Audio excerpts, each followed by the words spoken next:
بسم اللہ الرحمن الرحیم نحمدہ ونصلی علی رسولہ الکریم رب اشرح لی صدری ویسر لی امری واحلل عقدۃ من لسانی یفقہوا قولی رب زدنی علما رب زدنی علما رب زدنی علما۔ معزز خواتین و حضرات، گزشتہ ہمارے سامنے تجوید کی تعریف، اس کا موضوع، اس کی غرض و غایت، اس کا حکم اور اس کے ارکان بیان کیے گئے تھے، اور تجوید کے جو ارکان تھے ان کے اندر سب سے پہلی چیز مخارج و حروف کا جاننا، دوسرے نمبر پر جو بیان کیا گیا تھا صفات حروف کا پہچاننا، تیسرے نمبر پر صفات عارضہ وغیرہ کا پہچاننا، اور چوتھی چیز ہے ماہر استاد سے مشق کرنا۔ پہلی چیز مخارج حروف کا جاننا، اس کے اندر ہم نے حروف تہجی بیان کیے تھے کہ حروف تہجی جو 29 ہیں، حقیقت میں 29 حرفوں کے 29 مخرج ہیں۔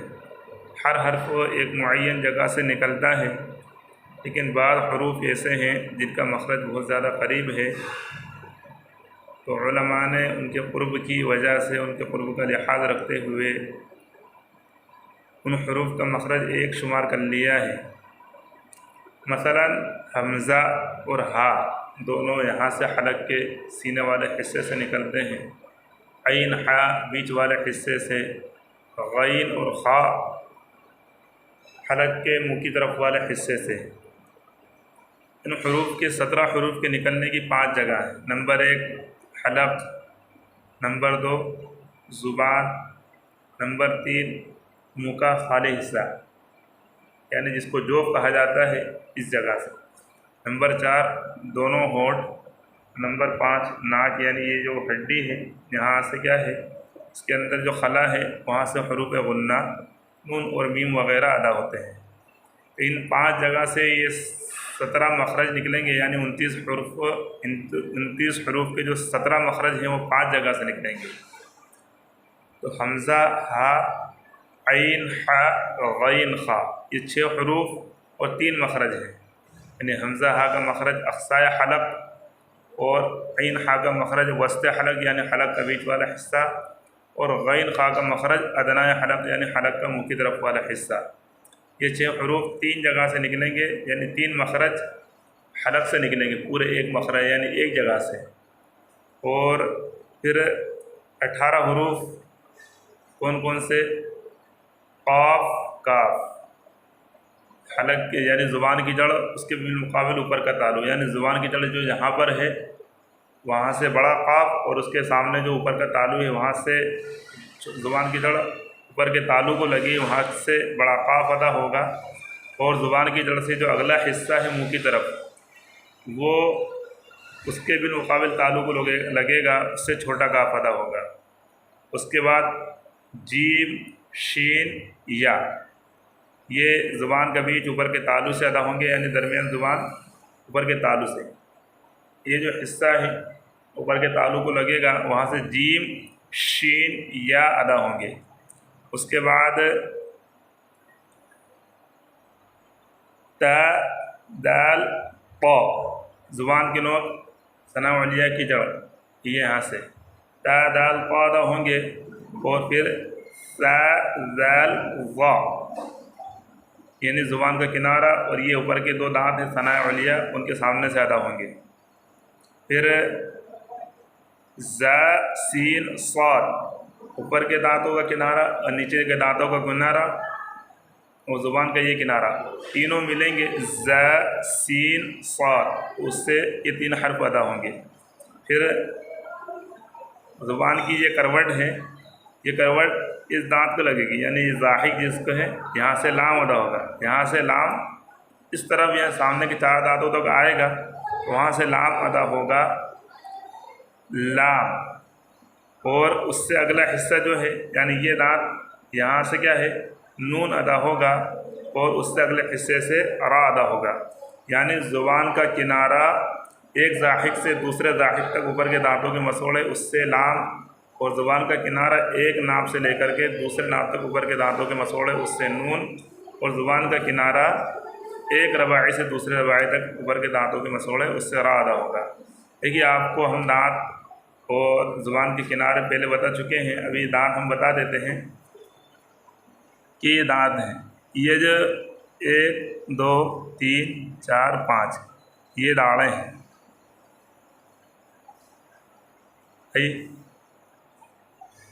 یہ جو سامنے کے یہ دانت ہیں یہ ہیں ان کو کہتے ہیں اضراس، یعنی داڑیں، عربی میں اضراس کہتے ہیں، اردو میں داڑیں کہتے ہیں۔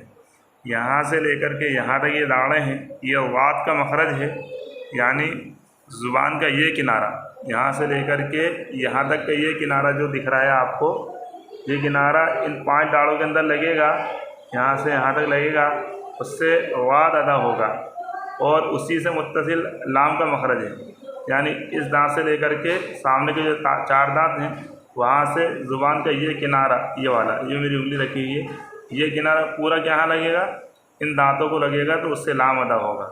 اور پھر یہ نون کا مخرج ہے، زبان کا یہ کنارہ اس سے آگے کے دانتوں کو لگے گا، یعنی زبان کا یہ کنارہ ان دانتوں کو لگے گا، اس سے نون ادا ہوگا۔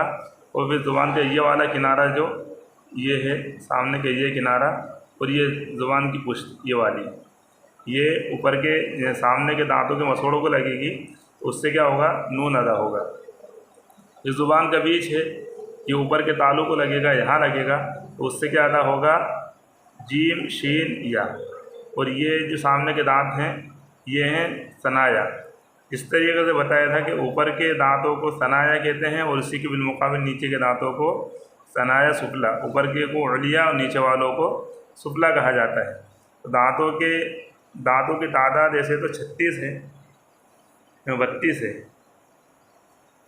36 نہیں 32 ہیں، یعنی سامنے کے 4 دانتوں کو ثنایا کہا جاتا ہے، اوپر والوں کو علیا، نیچے والوں کو سفلا۔ 16 اوپر ہیں اور 16 نیچے ہیں۔ تو ان 16 دانتوں سے کیا ہے کہ یہ حروف ادا ہوں گے الگ الگ طریقے سے، لہٰذا ان دانتوں کے ہمیں نام یاد کرنا ہے۔ سامنے کے 4 دانتوں کو ثنایا کہتے ہیں، اوپر والوں کو ثنایا علیا، نیچے والوں کو سفلا۔ ثنایا کے بازو میں یہ دانت ہے، اس کو رباعی کہا جاتا ہے، اس دانت کو رباعی کہتے ہیں۔ پھر اس سے اگلے دانت کو ناب کہتے ہیں، پھر اس سے اگلے دانت کو ضواحک، جس طریقے سے آپ یہاں دیکھ رہے ہیں کہ سامنے کے 2 دانت ہیں، یہ ثنایا علیا ہیں، اوپر والے ہیں، اور یہ پھر رباعی ہے، پھر یہ ناب ہے، پھر یہ ضواحک ہے، پھر یہ آگے جا کے اب یہ طواحن آ رہا ہے، سمجھے؟ تو یہ سامنے کے 4 دانت جو ہوتے ہیں وہ ثنایا کہلاتے ہیں، اوپر والے ثنایا علیا، نیچے والے سفلا، پھر یہ رباعی، پھر یہ ناب، پھر یہ ضواحک، پھر یہ طواحن۔ اس سے آخر کے اندر ایک داڑ اور آتی ہے جس کو نواجز کہا جاتا ہے، اس کے اندر وہ داڑھ نہیں تھی، تقریباً وہ 25 سال کی عمر کے بعد آتی ہے۔ تو یہ 5 جو داڑیں ہوتی ہیں ان سے ضاد ادا ہوتا ہے، اور یہاں سے لام ادا ہوتا ہے، اور اس سے آگے والے دانت سے نون، اور یہاں سے را ادا ہوتا ہے۔ اب یہ جو ہے کہ یہ دانت جو ہیں ان کے سامنے بالمقابل یہ تالو ہے زبان کا، اب یہ تالو پورا کا پورا کیا ہے، ان دانتوں کے مقابلے میں لگے گا، جس تالو جہاں جس حصے کے اندر لگے گا وہاں سے وہ حرف ادا ہوگا۔ لہذا ان حروف کی صحیح ادائیگی کے لیے ہمیں کیا ہے کہ اب ان دانتوں کے نقشوں کو دیکھنا پڑے گا، اور ان دانتوں کے نقشوں کے اندر رہ کر کے ہمیں مشق کرنی پڑے گی۔ اب الف ہے، واو یا، یعنی یہ الف مدہ، واو مدہ، یا مدہ، ان حروف کو ادا کرتے وقت کیا ہے، ان کا مخرج متعین نہیں ہے، بلکہ ان کی آواز کیا رہتی ہے، ہوا کے اندر رہتی ہے، جیسے آ، او، ای، یہ ہوا کے اندر کیا ہوتی ہے، ان کی آواز ختم ہو جاتی ہے، لہذا ان کو جوفیہ کہا جاتا ہے۔ جوف کا مطلب خلا، یعنی منہ کا خالی حصہ، یہ حروف وہاں ادا ہو جاتا ہے۔ دوسری بات دیکھیے، اب ان حروف کے ادا کرتے وقت کیا ہے کہ ان حروف کے ہم 2 طریقے سے پڑھیں گے، ایک تو مدہ کے ساتھ پڑھیں گے، دوسرا حرکت کے ساتھ پڑھیں گے۔ حرکت کے ساتھ مثلا کیا ہے کہ حمزہ کے اوپر زبر کی حرکت لائیں گے تو اس صورت میں یہ حروف کھینچ کر نہیں پڑھے جائیں گے، جیسے ا، حمزہ زبر ا۔ اب ان حروف کیا اوپر جو بھی حرکت آئے گی ان حرکت کے مطابق ہم پڑھیں گے تو جلدی سے پڑھیں گے، ان کو کہتے ہیں سمجھے حروف متحرکہ، یعنی ان کے اوپر جو حرکت آتی ہے ان حرکت کے مطابق ان کو جلدی پڑھنا، جیسے حمزہ زبر ا، حمزہ زیر ای، حمزہ پیش او، با زبر با، با زیر بی، با پیش بو، تا زبر تا، تا زیر تی، تا پیش تو، سا زبر سا، سا زیر سی، سا پیش سو، جیم زبر جا، جیم زیر جی، جیم پیش جو، حا زبر حا، حا زیر حی، حا پیش حو، خا زبر خا، خا زیر خی، خا پیش خو، دال زبر دا، دال زیر دی، دال پیش دو، دال زبر دا، دال زیر دی، دال پیش دو، را زبر را، را زیر ری، را پیش رو، زا زبر زا، زا زیر زی، زا پیش زو، سین زبر سا، سین زیر سی، سین پیش سو، شین زبر شا، شین زیر شی، شین پیش شو، صاد زبر صا، صاد زیر سی، صاد پیش سو، غاد زبر غا، غاد زیر غی، غاد پیش غو، الی آخرہ، یعنی یا تک اس طریقے سے پڑھیں گے۔ دوسرا طریقہ، ان کے بعد حروف مدہ لے کر کے آئیں گے۔ آ حمزہ الف زبر آ، ای حمزہ یا زیر ای، او حمزہ واو پیش او، کھینچ کر کے پڑھیں گے۔ آ او ای، با بو بی، تا تو تی، ان کے اندر ایک الف کے برابر آواز کو کھینچیں گے، کیونکہ الف مدہ جو ہے وہ ایک الف کی مقدار کے اندر ہی کھینچا جاتا ہے، اس سے زیادہ نہیں کھینچا جاتا۔ سا سو سی، جا جو جی، حا حو حی، الی آخرہ۔ ان حروف کو ہم اس طریقے سے مشق کریں گے، یعنی حرکت کے ادا کرتے وقت آواز بالکل نہیں کھینچیں گے، اور حروف مدہ کے ادا کرتے وقت آواز صرف ایک الف کے برابر۔ اس کے طریقہ کیا ہے کہ آ او ای، با بو بی، یعنی کھلی انگلی کو بند کرنے میں جتنی دیر لگتی ہے اتنی دیر ایک الف مدہ کی مقدار ہوگی۔ با بو بی، بند انگلی کو کھول کر کے ادا کریں۔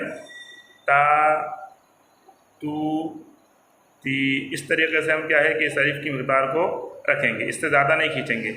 اور حرکت کی مقدار کیا ہے، جلدی سمجھ کریں۔ آ او ای، با بو بی، تا تو تی، اس طریقے سے ان حروف کی حرکت کو ہمیں جلدی سے ادا کرنا ہے۔ اس کے اندر مد نہیں ہونا چاہیے، ورنہ وہ غلطی ہوگی، اس کو لحن کہا جاتا ہے۔ لحن کے معنی غلطی کرنا، یعنی قرآن شریف کو آپ صلی اللہ علیہ وسلم کے بتلائے ہوئے طریقے کے خلاف پڑھنا۔ پھر لحن کی دو قسمیں ہوتی ہیں، لحن جلی، لحن خفی۔ لحن خفی کس کو کہتے ہیں؟ اس پوشیدہ غلطی کو کہا جاتا ہے جس کو صرف قاری سمجھ سکے، جیسے کہ حرف کے اندر کمی زیادتی کرنا، یعنی کھینچنے میں کمی بیشی کرنا، غنہ کی جگہ کہیں کم غنہ کرنا، کہیں زیادہ غنہ کرنا، کہیں کم مد کرنا، کہیں زیادہ مد کرنا، کہیں مد چھوڑ دینا، وغیرہ وغیرہ، یعنی مد متصل وغیرہ کے اندر کمی بیشی کرنا۔ حرف کی پر اور باریک کے اندر کیا ہے، جیسے را کو پر کرنا ہے، کہاں پر کرنا ہے، کہاں پر نہیں کرنا ہے، ان کے اندر کمی بیشی کرنا، یہ کیا ہے، لحن خفی ہے۔ اور ایک لحن جلی ہے۔ لحن جلی کس کو کہتے ہیں؟ بڑی صاف غلطی ہے جس کو قاری بھی سمجھ جائے اور غیر قاری بھی سمجھ جائے، جیسے قا کی جگہ تا پڑھ دیا، حا کی جگہ ہا پڑھ دیا، اس سے کیا ہوتا ہے کہ نماز کے اندر خلل پیدا ہو جاتا ہے، یعنی نماز کے اندر بعض مرتبہ فساد آ جاتا ہے حرکت کے اندر غلطی کرنے سے بھی، سمجھے۔ ایک حرف کی جگہ دوسرا حرف پڑھنا، جیسے الحمد کی جگہ الحمد پڑھ دیا، قل کی جگہ کل پڑھ دیا، مثلا قل هو اللہ احد، قل کے معنی ہوتے ہیں کہنے کے اور کل کے معنی ہوتے ہیں کھانے کے، دونوں کے اندر ڈفرینس ہو گیا، فرق ہو گیا۔ لہذا کیا ہے کہ دونوں کی ادائیگی کا ہمیں لحاظ رکھنا ہے، دونوں کی ادائیگی کے اندر ہمیں کیا ہے، بہت احتیاط برتنا ہے۔ قاف کاف دونوں کا مخرج قریب ہے، لہذا کہیں ایسا نہ ہو کہ ہم بے توجہی کے اندر قاف کی جگہ کاف پڑھ دیں تو اس کے معنی ہی بدل جائیں۔ تو لحن جلی کی صورت کے اندر کیا نماز کے اندر فساد آتا ہے، معنی کے اندر گڑبڑی ہو جاتی ہے، معنی خراب ہو جاتا ہے۔ اسی طریقے سے صاد کی جگہ سین پڑھنے سے مثلا صبی، صبیٌ کے معنی ہوتے ہیں بچے کے عربی کے اندر، اور صبیٌ کے معنی قیدی کے ہوتے ہیں، سمجھے؟ تو یہ دونوں کے معنی الگ الگ ہو گئے، بعض مرتبہ حروف کے بدلنے سے معنی بدل جاتے ہیں۔ اسی طریقے سے حرکت کے اندر غلطی کرنے سے بھی لکھنے جلی واقع ہوتے ہیں، جیسے انعمت کی جگہ انعمت پڑھ دیا تو دونوں کے اندر فساد آ جائے گا، یعنی معنی کے اندر فساد آ جائے گا۔ جیسے انعمت کا مطلب آپ نے انعام کیا، اور انعمت کا مطلب میں نے انعام کیا۔ صراط الذین انعمت علیہم کہ آپ ان لوگوں کا راستہ ہمیں دکھلائیے جن پر آپ کا انعام ہوا ہے، اور صراط الذین انعمت علیہم کہ جن پر میں نے انعام کیا ہے، دونوں کے معنی کے اندر تبدیلی ہو جائے گی، نماز فاسد ہوگی۔ لہذا ہمیں ان حروف کی ادائیگی کے اندر کیا ہے کہ پورا لحاظ رکھنا ہے، ان حروف کی ہمیں صحیح طریقے سے مشق کرنا ہے، اور اس کے لیے ہم نے پہلے طریقہ بتا دیا ہے کہ جن حرف کا مخرج ہمیں صحیح طریقے سے معلوم کرنا ہے اس کو ساکن کریں گے، اور اس سے پہلے حمزہ لائیں گے، اس حروف کو پھر ادا کریں گے، جیسے اب، ات، اج، اخ۔ اب دیکھیں کچھ باتوں کا لحاظ رکھنا ہے کہ عین کا ادا عین یہاں سے نکلے گا بیچ والے حلق سے، تو اس صورت میں کیا گلا نہیں گھٹنا چاہیے، نرمی سے ادا، لطافت سے ادا ہوگا، او، غین یہاں سے ادا ہوگا اوپر والے حصے سے، او۔ اسی طریقے سے فا یہاں سے ادا ہوگا، اف، تو اس کے ادا کرتے وقت کیا تھوڑی ہلکی سی آواز آئے گی۔ شین کے ادا کرتے وقت پورے منہ کے اندر آواز پھیلے گی، اش، اش۔ چھوٹے سین کے ادا کرتے وقت کیا سیٹی بجے گی لیکن آواز باہر آئے گی، اس، اس۔ اسی طریقے سے کیا ہے کہ ان حروف کو ہمیں ادا کرنا ہے، با سے لے کر کے جائیں گے، اب، ات، ات، ات، اس، اس، اس، اج، اج، اج۔ اب جیم، دال، با، قاف، تا، قطب الدین، یہ 5 حرف ہیں، ان کے اندر قلقلہ ہوگا۔ قلقلہ کیا ہے؟ ادا کرتے ہوتے کیا ہے؟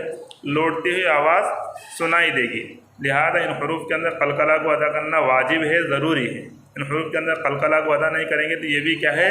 لحن، یعنی بڑی غلطی ہے، کیونکہ جس طریقے سے ہم قاف کے اندر قلقلہ نہیں کریں گے، اس کو کن نہیں پڑھیں گے، تو اس صورت میں کیا ہے کہ حرف کے بدلنے کا اندیشہ ہے، جیسے اق کی جگہ اک ہو جائے گا، اس صورت میں قاف کاف سے بدل سکتا ہے، لہذا ہمیں کیا ہے؟ قلقلہ کو ادا کرنا پڑے گا۔ دال کی جگہ پر کیا ہے؟ دال کے قلقلہ کو ادا نہیں کریں گے تو اس صورت میں دال تا سے بدل، جیسے قل هو اللہ احد، احد، احد۔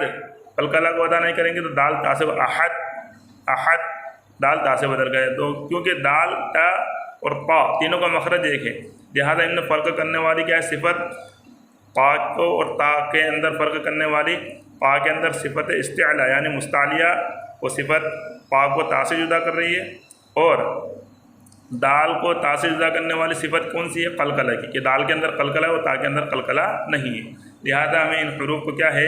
3 طریقے سے ادا کریں گے۔ نمبر 1 حرکت کے ساتھ ادا کریں گے بغیر کھینچے، ا، او، ای، با، بو، بی، تا، تو، تی۔